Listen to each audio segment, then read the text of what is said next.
Hi, my name is Daniel, and this is True North News. In this episode, I will be focusing on the ongoing negotiations surrounding the modernization of the North American Free Trade Agreement, more commonly known as NAFTA. Although NAFTA has generally been viewed as beneficial for all three countries, President Donald Trump has decided to renegotiate the agreement, even threatening to abandon it completely. Trump has cited Canada's trade surplus with the US as a reason for renegotiations, which, as any modern economist would point out, is absurd. First of all, the surplus is in itself quite contentious. There are multiple different figures depending on who you ask. U.S. Trade Rep Robert Lighthizer has claimed Canada has an $87 billion trade surplus, according to Canada's own figures, although apparently this figure double counts imports from other countries that pass through Canada. The StatsCan website lists Canada's surplus is only $24 billion, while suggesting that the US measures it at $16 billion, while casting off the disparities as a result of different data sources. Although this disparity is nothing compared to the one listed on the United States Trade Representative website, which claims the surplus is $17 billion, while also suggesting that Canada reported a $98 billion surplus. Finally, Canada's Minister of Foreign Affairs, Chrystia Freeland, suggests that when services as well as goods are considered, Canada actually has an $8 billion trade deficit. Clearly, this is a contentious figure, but regardless of whether it is a deficit or a surplus, free trade is typically seen as mutually beneficial as it provides lower prices and more competition, not a zero-sum game with winners and losers as Trump suggests. But Trump was elected on an America First mandate and has actively sought to improve America's standing in international agreements, be them trade deals or military relationships. Trump has been critical of American leadership in international agreements for years, as we can see from this interview from 30 years ago. You took out a full-page ad in major U.S. newspapers last year criticizing U.S. foreign policy. What would you do differently, Donald? I'd make our allies, forgetting about the enemies you can't talk to so easily, I'd make our allies pay their fair share. We're a debtor nation. Something's going to happen over the next number of years with this country because you can't keep going on losing $200 billion, and yet we let Japan come in and dump everything right into our markets and everything. It's not free trade. If you ever go to Japan right now and try to sell something, forget about it, Oprah. Just forget about it. It's almost impossible. They don't have laws against it. They just make it impossible. They come over here, they sell their cars, their VCRs, they knock the hell out of our companies. And, hey, I have tremendous respect for the Japanese people. I mean, you can respect somebody that's beating the hell out of you, but they are beating the hell out of this country. During his campaign for president, Trump made statements like, "We have all the cards, but we don't know how to use them. We don't even know we have the cards because our leaders don't understand the game." Trump clearly intends to take advantage of the leverage the United States has over its allies in order to renegotiate international agreements to be more beneficial to America and Americans. This leverage is particularly apparent within the North American Free Trade Agreement. The economies of Canada and Mexico are far more dependent on the United States than the other way around. 20% of Canada's GDP is dependent on trade with the United States, compared to only 2% of American GDP dependent on Canadian trade. In fact, the United States is more capable of sustaining an isolated economy than any other country in the world, given their wealth of natural resources and robust consumer market. Their large and strong consumer market is an essential aspect of American leverage, and the reason the United States is one of, if not the main trading partner of most countries around the world. Given these factors, a trade war will be more damaging to Canada or any other country than it would be to the United States. This is literally straight out of the Trump playbook. Trump's book, The Art of the Deal, lays out an 11-step formula for business success, the fifth of which is use your leverage. In regular Trumpian fashion, his book awkwardly defines leverage as something the other guy wants or better yet needs or best of all simply can't do without. In our case, the thing Canada needs or simply can't do without is access to the American consumer market. And Trump has threatened this access by threatening to kill NAFTA, imposing tariffs on steel and aluminum, and threatening further tariffs on industries such as the auto industry. From the reverse perspective, Canada has very little, if any, leverage over the United States.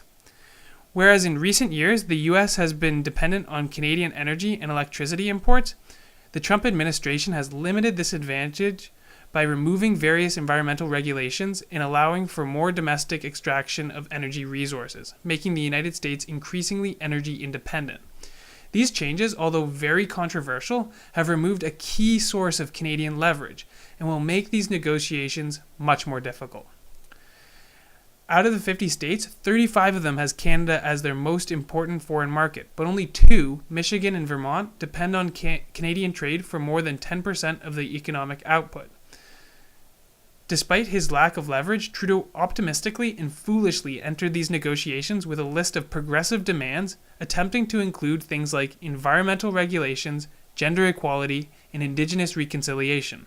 Regardless of how important these causes are, Canada is not in the position to make these types of demands. Trudeau should have focused on developing a mutually beneficial, free trade deal, not imposing further regulations and restrictions. But I guess it is not totally surprising that Trudeau is struggling in these negotiations, considering how he talks about trade. We import more steel than the Americans import. We have a significant trade surplus. From my perspective, the Canadian news media have covered the situation very inappropriately. Publications like CBC, the National Post, and the Financial Post have used words like absurd, irrational, and even stupid to describe Trump's actions, going as far as to include these words in the headlines. I understand these are companies that are looking to sell papers and get clicks and page views, but I have seen very few articles that have provided reasoned analysis on why the American government might be doing this. But Trump outrage sells. Most articles focus on how amazing free trade is and how it is not a zero-sum game. Trade is mutually beneficial and tariffs hurt American consumers as well as Canadian ones. This is all absolutely true. This was an argument settled in the 80s when CUFTA was first established. But protectionism is not some newfangled Trumpian economic theory. Trump made that explicitly clear at the G7 summit in Quebec, saying, no tariffs, no barriers, that's the way it should be, and no subsidies. Trump's protections are simply a means of leveraging their advantages in order to attain a more beneficial trade agreement. In specific, there have been 4 notable sticking points: pharmaceuticals, supply management, a sunset clause, and NAFTA's trilateral structure. Pharmaceuticals has arisen as an issue because the United States wants to impose a system to fix drug prices or to extend the monopolies on patented medicines. These changes have been attributed to the strength of the American pharmaceutical lobby, although alternatively this could be an attempt to help companies recoup the cost of research and development, which is disproportionately borne on American companies to the benefit of Canadian ones. This is in conflict with the Liberal government's plan to provide a universal pharma plan, as it would increase drug prices in Canada.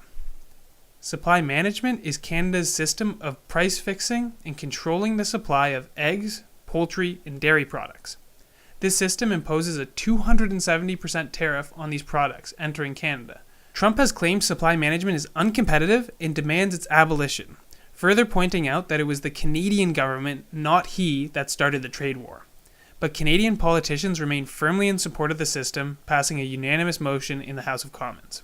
The Trump administration has advocated for the addition of a sunset clause, which would see the agreement annulled every 5 years unless agreed upon or negotiated by the member states. Trudeau has vehemently opposed this addition and stated that the Canadian government will not accept any agreement that includes a sunset clause.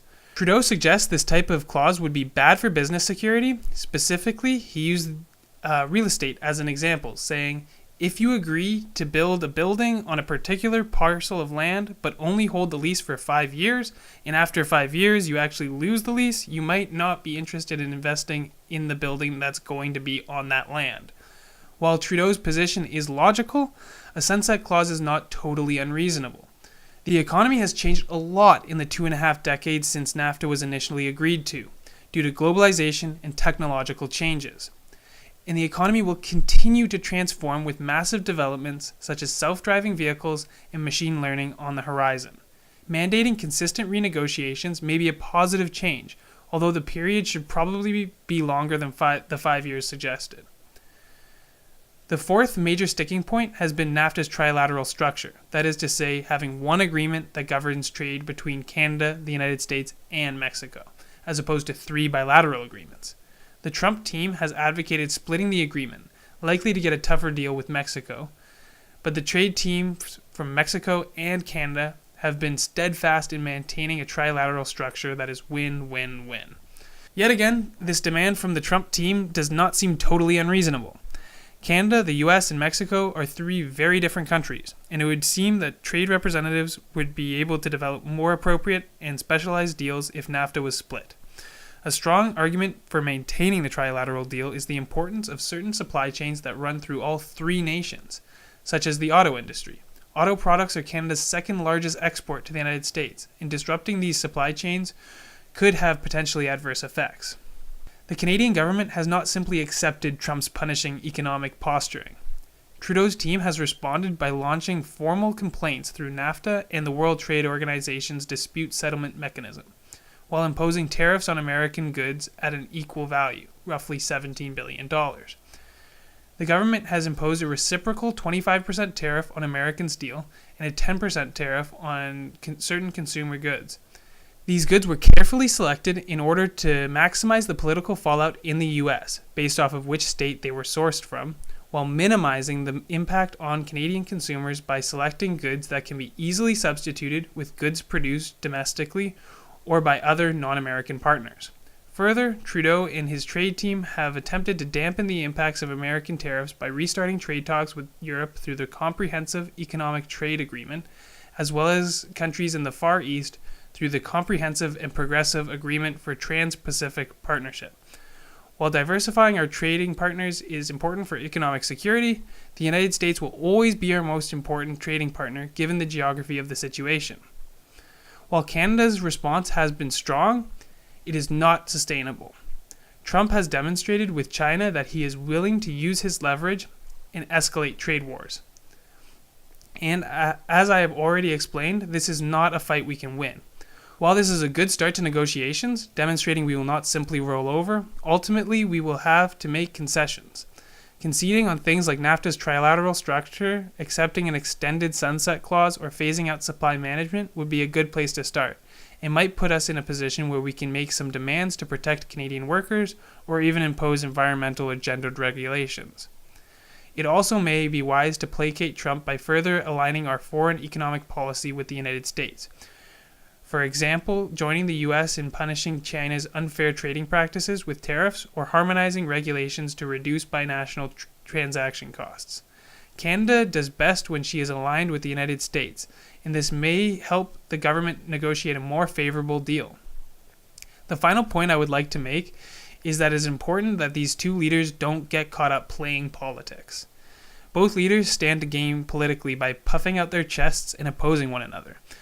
Trump gets to juxtapose himself with the nice, popular, and progressive icon while demonstrating that his style of strongman politics can be more effective in protecting the interest of the American people. On the other hand, Trudeau has been able to galvanize Canadians around the concept of opposing the Trump boogeyman. Some commentators even suggest that Trudeau may try and take advantage of this rare opportunity of nonpartisan support and call a snap election in the fall before his approval ratings drop any lower. Hopefully, this will not be the case. Ultimately, what is important is achieving a fair trade deal for Canadian workers, and considering that Trudeau lacks the leverage in these negotiations, he's going to need to be the one to suck it up and be the bigger person. Bad-mouthing and grandstanding against a man as prideful as Trump, while perhaps politically advantageous, is not the way to get a favorable deal. We want to hear what you have to say about NAFTA in the ongoing negotiations. Do you think Trudeau and his team are capable of negotiating a good deal for Canadians? Let us know in the comments, and as usual, like and share the video if you enjoyed. And subscribe for more interesting, controversial Canadian politics. I'm Daniel Tyree, and this is True North News, signing off.